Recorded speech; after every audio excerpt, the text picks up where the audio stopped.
Hello दोस्तों, कैसे हो आप सब। एक बार फिर स्वागत है हमारे इस नए वीडियो में। दोस्तों, हम लोग भारत के इतिहास, मध्यकालीन इतिहास को पढ़ रहे थे और उसमें हम लोग सल्तनत काल को पढ़ रहे थे। पिछले वीडियो में जो कि हमारा मध्यकालीन इतिहास का था, उसमें हम लोगों ने सल्तनत काल के प्रशासनिक विभाग को देखा था। आज हम उसी सल्तनत काल के न्याय व्यवस्था के बारे में देखेंगे, यानी कि ये जो हमारा वीडियो है उसी वीडियो का फर्दर कंटिन्यूएशन है। तो प्लीज़, अगर आप कनेक्ट नहीं कर पा रहे हैं तो जाइए हमारा पिछला वीडियो देखिए।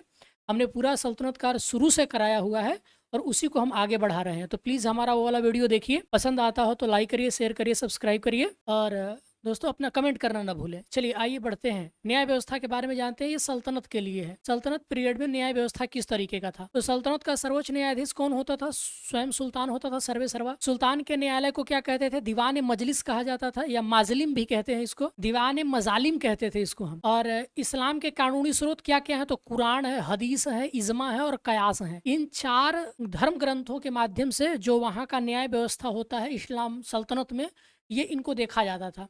तो कुरान से क्या मिलता है? तो दैवीय रहस्यों का उद्घाटन। हदीस कानून एवं धर्म के संबंध में पैगंबर साहब की क्या मान्यताएं थी और क्या निर्देश थे उनके, उनको इसमें लिखा गया है। प्रथम दो स्रोतों के आधार पर मुस्लिम न्यायविदों के द्वारा दिए गए निर्णय हैं। मतलब इन दोनों का इंटरप्रिटेशन करके इसमें कुछ निर्णय दिए गए हैं। इसके आधार पर मुस्लिम के जो भी धर्मगुरु होते हैं अब आज के, वो फैसला देते हैं। कयास तर्क एवं विश्लेषण के आधार पर कानून की व्याख्या का तरीका होता था। तो ये न्याय व्यवस्था थी। अब भू राजस्व व्यवस्था क्या थी? तो तुर्की साम्राज्य की स्थापना के बाद प्राचीन कर व्यवस्था को समाप्त नहीं किया गया, बल्कि पुराने शासक वर्ग को बनाए रखा गया था। प्रारंभिक वर्षों में इन शासकों से वसूल किए गए कर की राजकीय आय का मुख्य कर ही जो था वो मुख्य आय का स्रोत हुआ करता था। अब अलाउद्दीन खिलजी दिल्ली का प्रथम सुल्तान था जिसने भू राजस्व व्यवस्था में सुधार किया। Very very important. बीपीएससी हो चाहे एसआई हो या फिर आप जो टीचर की तैयारी कर रहे हैं, कोई भी एग्जाम हो, ये आपसे पूछा जाएगा कि दिल्ली सल्तनत का वो कौन सा राजा था जिसने पहली बार भू राजस्व व्यवस्था में सुधार करने का प्रयास किया। तो वो थे कौन? अलाउद्दीन खिलजी। अलाउद्दीन खिलजी ने हिंदू जमींदारों के अधिकारों को समाप्त किया और उन्हें भी कर देने के लिए बाध्य किया। गयासुद्दीन तुगलक ने पुनः भू राजस्व की दर 1/3 कर दिया एवं जमींदारों के कुछ अधिकारों को वापस कर दिया। एक्चुअली दोस्तों, ये ऐसा इसलिए करते थे क्योंकि जमींदार जो थे वो सल्तनत के विरोध में हो जाते थे। तो जो सल्तनत राजा मजबूत नहीं होते थे वो नहीं चाहते थे कि हम जमींदारों से खतरा मोल लें, कहीं हमारे हमारे साम्राज्य के लिए विपरीत स्थिति पैदा न कर दे। इसलिए गयासुद्दीन तुगलक ने उनके जो अधिकार थे वो वापस कर दिए थे, क्योंकि अलाउद्दीन खिलजी एक सशक्त राजा था, काफ़ी मजबूत राजा था, इसलिए उसने ऐसा किया था। भू राजस्व निर्धारण की पद्धतियां क्या है? तो बटाई पद्धति, उसके बाद मसाहत पद्धति और मुक्तई पद्धति। तो बटाई पद्धति क्या होता था? तो इसके अंतर्गत 3 प्रकार के बटाई की व्यवस्था थी। खेत बटाई, लंक बटाई और रास बटाई। तो खेत बटाई में क्या होता था? खेत की खड़ी फसल का बंटवारा होता था कि चलिए आपने धान लगाया, धान आधा आप लेंगे, आधा हम लेंगे। तो पहले ये तय हो जाता था, तो इसको खेत बटाई कहते हैं। लंक बटाई क्या होता था? कि फसल कटने पर हम आधा आधा लेंगे। इसमें था कि खेत में फसल लगी हुई है उसी वक्त आधा आधा, इसमें कटे हुई फसल का बंटवारा। और रास बटाई का मतलब कि अनाज का बंटवारा, कि खेत से अनाज घर ले आए वहां पे बंटवारा होगा। तो 3 तरीके का बटाई पद्धति था। मसाहत पद्धति क्या था? तो इसका प्रचलन अलाउद्दीन खिलजी ने किया था। इसके अंतर्गत कृषि योग्य भूमि की पैमाइश की गई और प्रति बिस्वा उपज का निर्धारण करके उपज का 1/2 भाग लिया गया। अब मुक्तई पद्धति क्या था? तो सुल्तान द्वारा जमींदारों पर कर का निर्धारण कर देना। इसके बाद जमींदार किसानों पर कर निर्धारित करते थे। सुल्तान जमींदारों से कर्ज लेते थे और जमींदार तो भाई कर्ज देंगे नहीं, तो वो जाहिर सी बात है किसानों से कर्ज लेंगे। सल्तनत काल में सर्वाधिक लोकप्रिय पद्धति बटाई पद्धति यानी थी, जो फसल वाला था उसमें से हिस्सा दे दीजिए, क्योंकि उसमें कोई झंझट रहता नहीं था कर वर देने का। आप किसानों के घर में अनाज दिखता था, जाते थे जमींदार सीधे उठा लेकर आते थे। इससे कर में क्या होता है, पैसा वैसा लेने में कह देगा कि हमारे पास पैसा नहीं है, उसमें काफ़ी झंझटों का सामना करना पड़ता था। लेकिन फसल सामने खड़ी है, नहीं कैसे देंगे, उनको पता है कि ये आपकी फसल है, तो आप नहीं भी देते तो उठा कर लेकर चले जाते वो। इसीलिए बहुत फेमस था ये। थोड़ा ये आसान था औरों के मुकाबले। सल्तनत कालीन प्रमुख कर कौन कौन से थे? खराज था, उस्र था और खम्स था। तो खराज या खिराज या गैर मुस्लिमों से लिया जाने वाला भूमि कर था, याद रखेंगे। पहली बात तो ये कि लैंड टैक्स था ये। यह सामान्यतः तो उपज का 1/3 भाग लिया जाता था, लेकिन अलाउद्दीन खिलजी ने कम करके 1/2 कर दिया। तो पहले 1/3 था, लेकिन अलाउद्दीन खिलजी ने बढ़ा करके आधा कर दिया। उसके बाद उसर है, यह मुसलमानों से लिया जाने वाला भूमि कर्ज था, जो 1/5 से 1/10 के बीच लिया जाता था। उसर मुसलमानों से लिया जाता था। खराज या खम्स क्या था, तो ये गैर मुस्लिमों से लिया जाता था, और लैंड टैक्स था ये। खम्स क्या हुआ था, तो सैन्य अभियानों के दौरान लूटे गए धन में राज्य का हिस्सा। शरीयत के अनुसार 1/5 राज्य, जो 1/5 हुआ करता था, तो राज्य का होता था, और 4/5 सैनिकों का होता था। लेकिन अलाउद्दीन खिलजी और मोहम्मद तुगलक ने 4/5 हिस्सा स्वयं लिया और 1/5 सैनिकों को दे दिया, मतलब उल्टा कर दिया। इसके बाद जजिया कर था, या गैर मुस्लिमों से लिया जाने वाला व्यक्ति कर था, ये याद रखेंगे। किस तरीके का कर था, व्यक्ति कर था, जदी था। इसे मुंडकर कर भी कहा जाता है। स्त्री, बच्चे, वृद्ध, अपंग, ब्राह्मण जजिया कर से मुक्त होते थे। जो जदिया देता था उसे जिम्मी कहा जाता था। Very very important. भारत में सर्वप्रथम मोहम्मद बिन कासिम ने सिंध के हिंदुओं से जजिया कर वसूला था। Very very important. सबसे पहले जजिया कर, आपसे पूछा जाता है कि क्या सबसे पहले जजिया कर सल्तनत में लगा था, तो नहीं।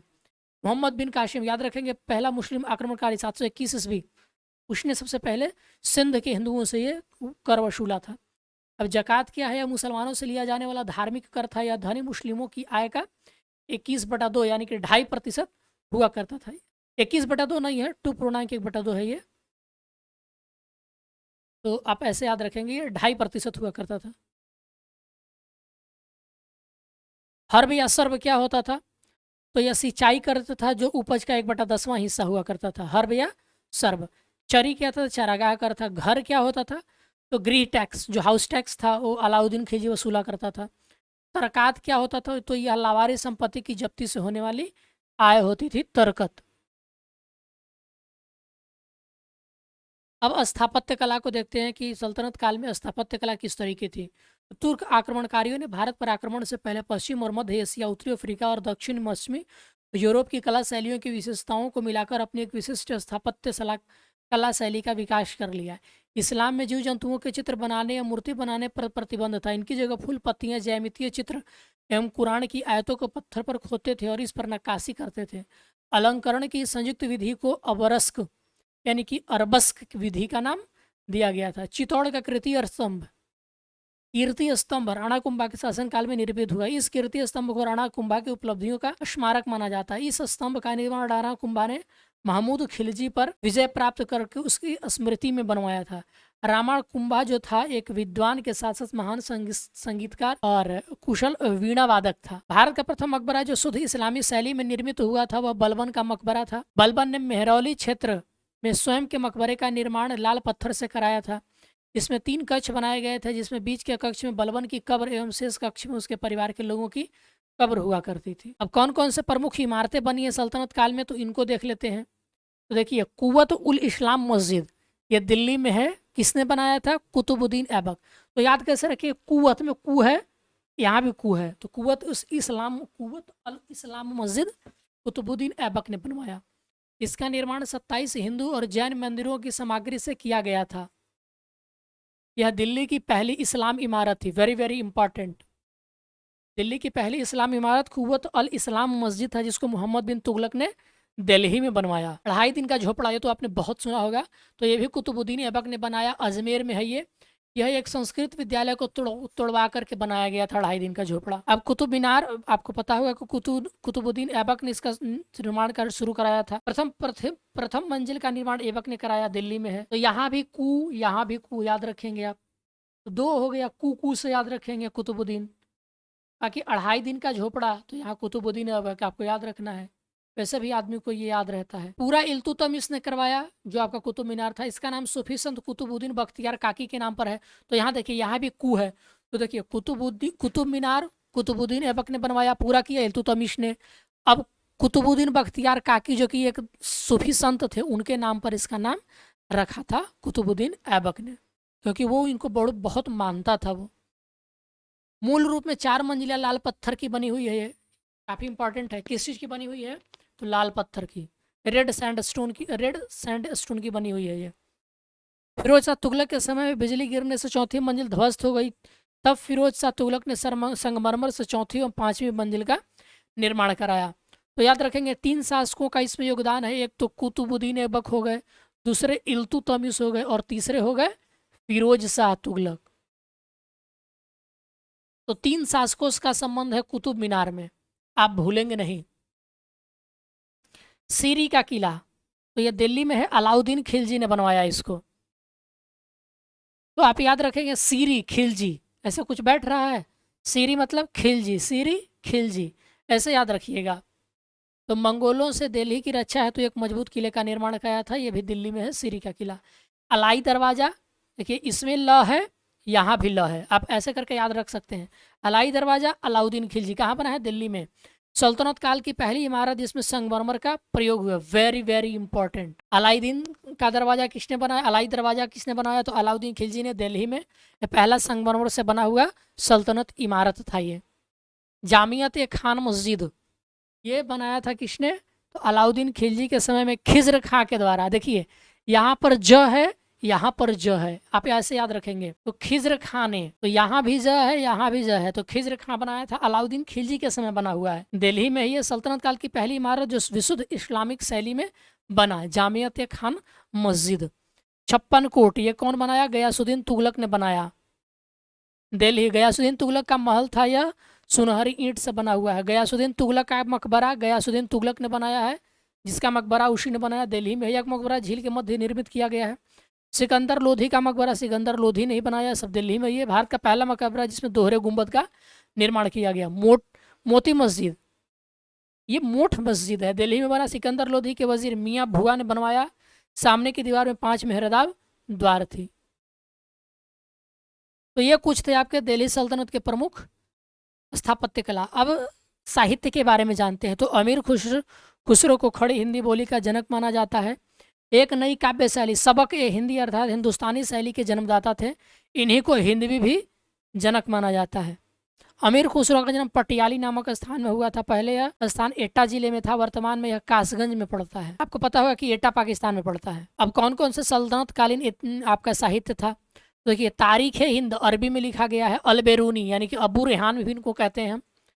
11वीं शताब्दी के भारत के सामाजिक और आर्थिक जीवन का वर्णन करते हैं। तारीख हिंद कौन? अलबेरूनी।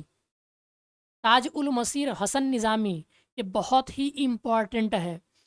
इसलिए इम्पॉर्टेंट है कि ताज उल मासीर ने ही सबसे पहले बताया कि भारत में मुसलमानों का आक्रमण किस तरीके से हुआ, किस तरह से मुसलमान भारत में आए, कैसे उन्होंने अपना साम्राज्य स्थापित किया, इस तरह की चीज़ों के बारे में इसमें आपका वर्णन किया गया है।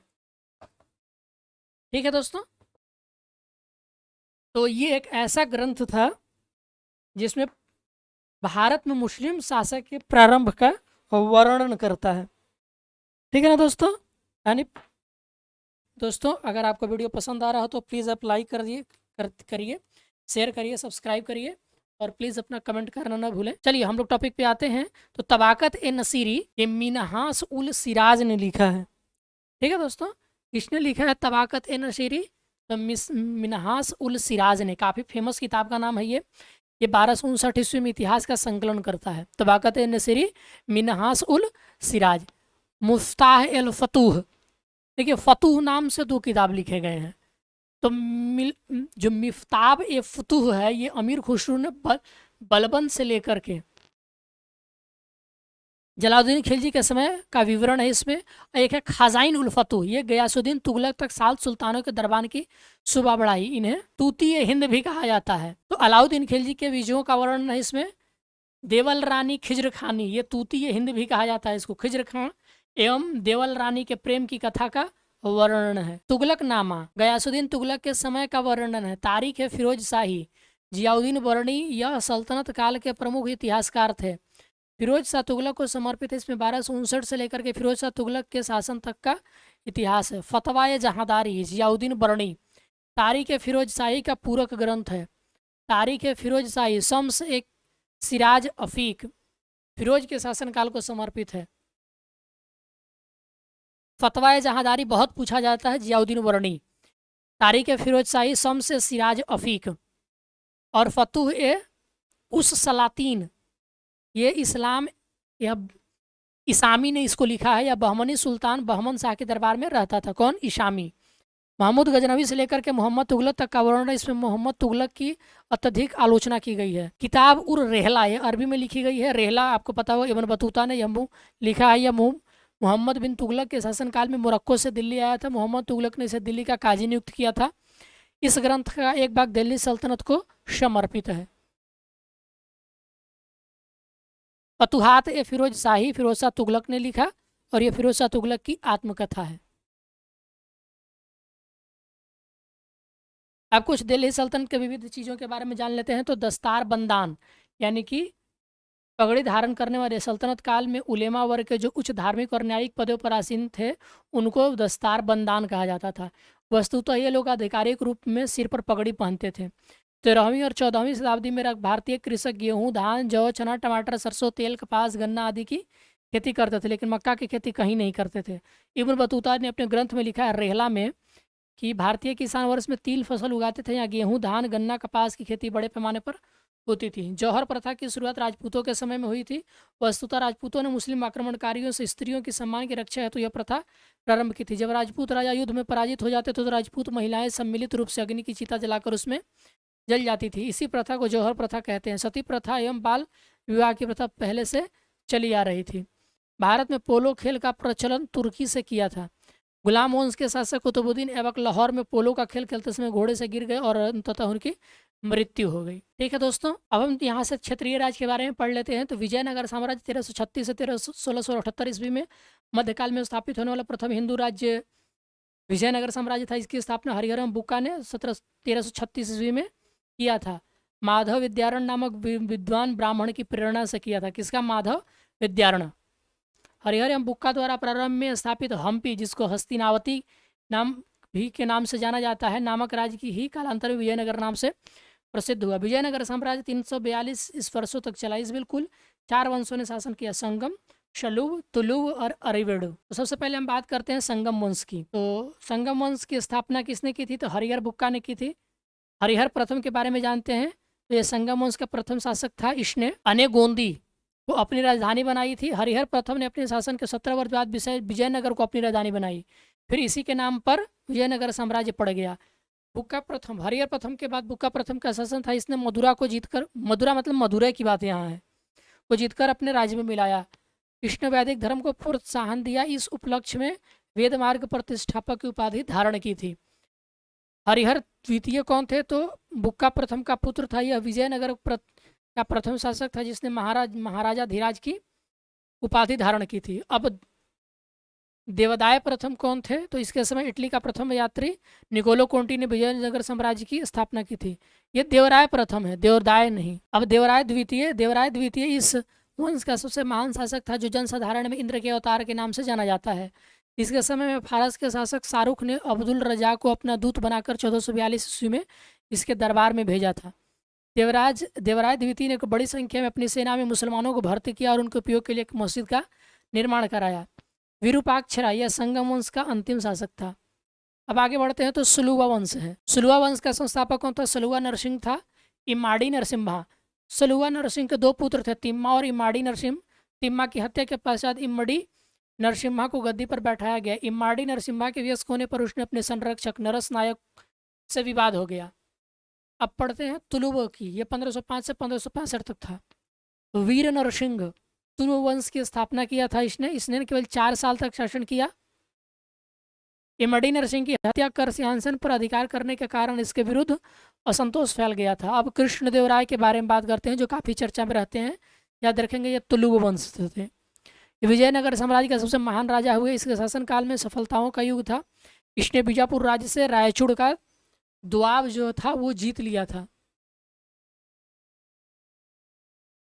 इसी तरह इसने उड़ीसा के जो प्रताप रुद्रदेव गजपति थे उनको 4 बार पराजित कर आंध्र के तटवर्ती राज्य क्षेत्रों को भी जीत लिया था। अंततः दोनों में वैवाहिक संबंध स्थापित हुए। इस तरह कृष्णदेवराय ने बीदर पर आक्रमण किया और यहाँ के शासक महमूद शाह को उसके वजीर वरीद शाह के चंगुल से मुक्त करा करके पुनः गद्दी पर बैठाया। इस उपलक्ष्य में कृष्णदेवराय ने यवन राज स्थापनाचार्य की उपाधि धारण की थी। कृष्णदेवराय के दरबार में तेलुगु के 8 प्रसिद्ध विद्वान रहते थे, जिन्हें अष्टदिग्गज कहा जाता है। कृष्णदेवराय स्वयं विद्वान था। इसे आंध्र भोज, दक्षिण का भोज कहा जाता है। आंध्र भोज कृष्णदेवराय के बाद उसका भतीजा अच्युतदेवराय शासक बनता है। अच्युतदेवराय के बाद कृष्णदेवराय का पुत्र सदाशिवराय शासक बना।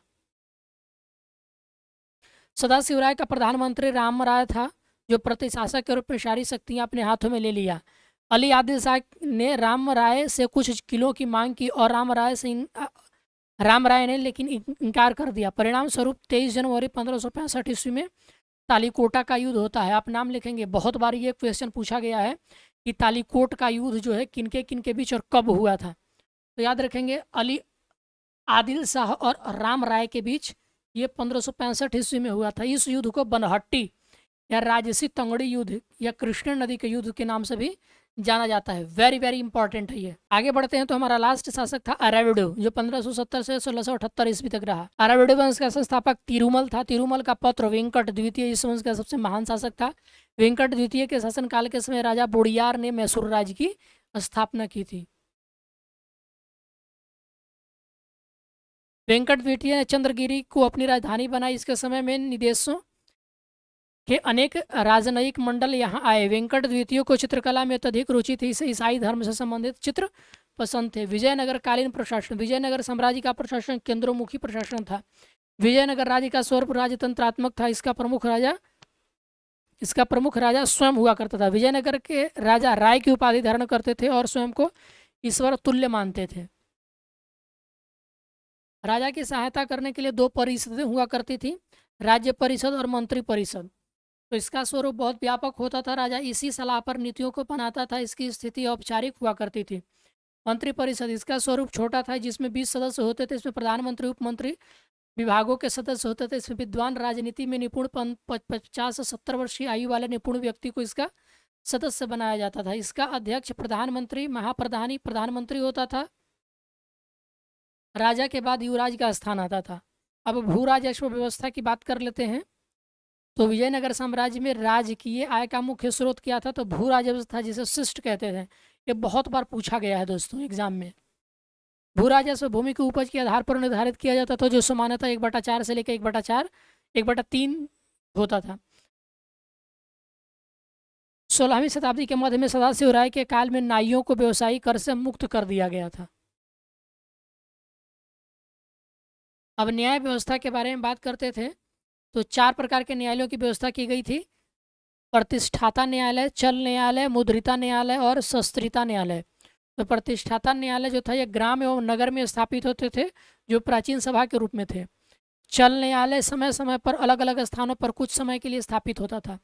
मुद्रिता न्यायालय केंद्रीय न्यायालय था, जो कि विभिन्न नगरों में स्थापित किए जाते थे, जिसमें उच्च न्यायाधीश नियुक्त होते थे। शास्त्रीता न्यायालय यह राजा का न्यायालय होता था, जो राज्य का सर्वोच्च न्यायालय होता था। अब न्यायंकार व्यवस्था क्या था? तो इस काल में भूसामंतों एवं सेनानायकों के वेतन के बदले राजा द्वारा उन्हें एक विशेष भूखंड प्रदान किया जाता था, जिसे अमरम कहा जाता था। अमरम भूमि का याद रखेंगे, काफ़ी इंपॉर्टेंट है ये। अमरम भूमि का उपयोग करने के कारण इन नायकों को अमर नायक कहा जाता था। ये नायक या अमर नायक स्वतंत्र रूप से अमरम का उपभोग नहीं करते थे, इसलिए इनके 2 दायित्वों का पालन करता था।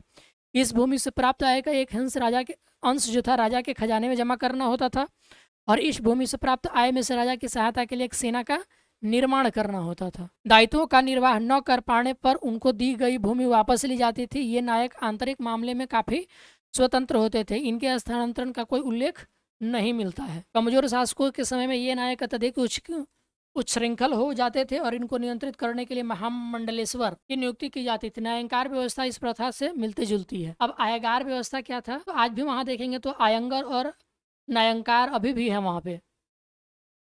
विजयनगर के शासकों ने स्थानीय प्रशासन की देखभाल के लिए आयगार व्यवस्था की प्रारंभ की। इसके अंतर्गत गांव को संगठित कर एक स्वतंत्र प्रशासनिक इकाई के रूप में विकसित किया और प्रत्येक प्रशासनिक इकाई की देखभाल के लिए 12 अधिकारियों को नियुक्त किया गया। इसी शासकीय समूह को आयगार कहा जाएगा। आयगारों के पद वंशानुगत होते थे। इन्हें वेतन के बदले में करमुक्त भूमि दी जाती थी, जिन्हें मान्यम कहा जाता था। आयगारों का मुख्य कार्य अपने शांति के क्षेत्र में व्यवस्था बनाए रखना हुआ करता था। अब कला संस्कृति के बारे में जानते हैं कि विजयनगर साम्राज्य में उस वक्त कला संस्कृति की क्या स्थिति थी। तो केवल साम्राज्य निर्माता न थे, बल्कि समाज शिक्षा, साहित्य और कला को भी प्रोत्साहित करते थे। सामाजिक व्यवस्था चातुर्वर्ण व्यवस्था थी। समाज में ब्राह्मण सर्वश्रेष्ठ कहे जाते थे, अत्यधिक सम्मान और श्रद्धा अर्पित की जाती थी। दूसरा वर्ण क्षत्रिय था, विशेष उल्लेख नहीं मिलता है इनके बारे में। तीसरा वर्ण वैश्य था, व्यापारी और शिल्पी आते थे इसमें। महत्वपूर्ण वर्ग शेट्टी या चट्टी हुआ करता था, आज भी देखेंगे जैसे सुनील शेट्टी, जिनका प्रकाश व्यापार अधिकांश था, ये बहुत धनी लोग हुआ करते थे। शिल्पियों में वीर पांचाल का अधिकांश व्यवसाय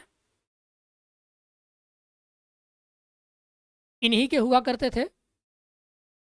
इसके अंतर्गत कौन कौन आते थे, तो लोहार, कांस्यकार, स्वर्णकार, मूर्तिकार और बढ़ई थे। चौथा वर्ण शूद्र था, जो कृषि, मजदूरी और छोटे छोटे मोटे व्यवसाय करते थे ये। इस काल में उत्तर भारत के बहुत से लोग दक्षिण भारत में जाकर बस गए थे, जिन्हें बड़वा कहा जाता था। इस काल में दास प्रथा का बहुत प्रचलन था, स्त्री और पुरुष दोनों दासों का उल्लेख मिलता है। इस काल में सती प्रथा का भी प्रचलन था। सती होने वाली स्त्री के स्मृति में सती स्मारक भी बनाया जाता था, इसे सतीगल कहा जाता था। बुक्का के जो पुत्र वधु गंगा देवी संस्कृत की प्रकांड विद्वान हुआ करती थी, जिन्हें मधुरा नामक विजय नामक ग्रंथ की स्थापना की थी। बुक्का प्रथम की पत्नी होनाई भी विद्वान थी। इस युग में मोहनांगी नामक महिला हुई, जिसने मारीची परिणय नामक ग्रंथ की स्थापना की थी। अब शिक्षा और स्वास्थ्य को देख लेते हैं। विजयनगर के शासकों ने शिक्षा एवं साहित्य के विकास में रुचि ली। यद्यपि इस काल में नियमित विद्यालय का विकास नहीं हो पाया। इस काल में मठ और मंदिर शिक्षा के केंद्र हुआ करते थे, तो राजाओं के द्वारा मठ और मंदिरों की भूमि अनुदान देकर शिक्षा को प्रोत्साहित किया जाता था। इस काल में माधव विद्यारण और उसके छोटे भाई आचार्य शायण संस्कृत के प्रकांड विद्वान हुए, जिन्हें वेदों पर भाष्य लिखे। इसी तरह संस्कृत में गंगा देवी ने मधुरा विजयम नामक ग्रंथ की रचना की। याद रखेंगे, मधुरा विजयम किसने लिखी? गंगा देवी ने। कृष्णदेवराय ने जाम्बवती कल्याणम नाम की, काफ़ी इंपॉर्टेंट है ये दोनों, याद रखेंगे। इस काल में तेलुगु भाषा का अत्यधिक विकास हुआ। तेलुगु भाषा के प्रसिद्ध विद्वान श्रीनाथ थे, जिन्होंने हरिविलासम नाम के ग्रंथ की रचना की। देवराय द्वितीय ने कवि सार्वभौम की उपाधि की रचना की। कृष्णदेवराय के समय में तेलुगु भाषा का सर्वाधिक विकास हुआ। इसके दरबार में तेलुगु के 8 प्रसिद्ध विद्वान रहते थे, जिन्हें अष्टदिग्गज के नाम से जाना जाता था। इनमें जो अल्लसादी पदेन प्रमुख थे। अल्लसानी पदेन को कृष्णदेवराय ने आंध्र कविता वितामह की उपाधि प्रदान की थी। पदेन ने स्वरोचित संभव मनु चरित नामक ग्रंथ की स्थापना की थी। कृष्णदेवराय स्वयं तेलुगु का प्रकांड विद्वान था, जिसने आमुक्त माल्यदा नामक ग्रंथ की रचना की थी। अब उस वक्त धर्म के बारे में जान लेते हैं। विजयनगर के शासक हिंदू धर्म के संरक्षण के रूप में जाने जाते हैं। इस काल के प्रारंभिक शासक शैव धर्म के अनुयायी थे, लेकिन आगे चल करके ये वैष्णव धर्म के अनुयायी हो गए। इस काल में वैष्णव और शैव दोनों धर्मों का अत्यधिक विकास हुआ। विजयनगर के शासक धर्म सहिष्णु थे, इन्होंने अन्य धर्म को प्रश्रय दिया। विजयनगर कालीन कला। विजयनगर के शासकों में कला की अत्यधिक रुचि थी। इस काल में कला ब्राह्मणवादी तत्व से प्रभावित है। व्यक्तिगत रूप से राजमहल, सभा भवन तथा सिंहासन, मंच का निर्माण किया गया। इस काल के मंदिर विशाल प्रांगण में बनाए जाते थे। मुख्य मंदिर के बगल में अम्मन मंदिर का निर्माण किया जाता था। इसमें मुख्य मंदिर के देवता की पत्नी की मूर्ति स्थापित की जाती थी। इस काल में मंदिरों की एक जीवंत रचना कल्याण मंडप है। स्तंभों पर आधारित विशाल भवन होता था। इसके मध्य में एक यज्ञ अग्निवेदी का निर्माण किया जाता था। इस भवन में मंदिर के देवता का प्रतीकात्मक रूप से विवाह उत्सव संपन्न होता था। अब बहमनी राज्य। बहमनी राज्य की स्थापना मोहम्मद तुगलक के शासनकाल में हसन गंगू नाम के एक अमीर ने की थी। हसन गंगू अबुल मुजफ्फर अलाउद्दीन बहमन शाह के नाम से बहमनी का सुल्तान बनता है। इसने गुलबर्गा को अपनी राजधानी बनाई। इसने स्वयं को एक अर्ध पौराणिक नायक इंसफादियार के पुत्र बहमन का वंशज बताया। इसने जजिया कर समाप्त कर दिया था। किसने? अलाउद्दीन बहमन शाह ने। महमूद गवान के बारे में जानते हैं, तो यह बहमनी का सुल्तान मोहम्मद शाह तृतीय का वजीर था। इसने बहमनी राज्य का विस्तार कर पूर्वी तट से लेकर के पश्चिमी तट तक किया। इसने बहमनी राज्य के 4 प्रांतों की जगह 8 प्रांतों में विभक्त किया। तो दोस्तों ये रहा हमारा मध्यकालीन भारत। लगभग यहाँ पर खत्म हो जाता है। इसमें हमने सल्तनत काल और जो हमारे के साउथ के जो बीच वाले राज्य थे, कर्नाटक के आसपास जो छोटे छोटे राज्य थे, इनको देख लिया। अब मध्यकालीन भारत में एक ही चीज़ रह गया, वो धार्मिक और सूफी आंदोलन। तो इन दोनों को हम अगले वीडियो में खत्म करेंगे और सूफी आंदोलन और धार्मिक आंदोलन के बाद हमारा मध्यकालीन भारत खत्म हो जाएगा। ठीक है दोस्तों, अगर कुछ रह जाएगा तो आप प्लीज़ कमेंट करके बता देंगे, हम उनको कवर कर देंगे। तो प्लीज़ दोस्तों, अगर वीडियो अच्छा लग रहा हो तो लाइक करिए, शेयर करिए, सब्सक्राइब करिए और कमेंट करना ना भूलें। वीडियो देखने के लिए आप सबका बहुत बहुत शुक्रिया। मिलते हैं नेक्स्ट वीडियो में, तब तक के लिए धन्यवाद।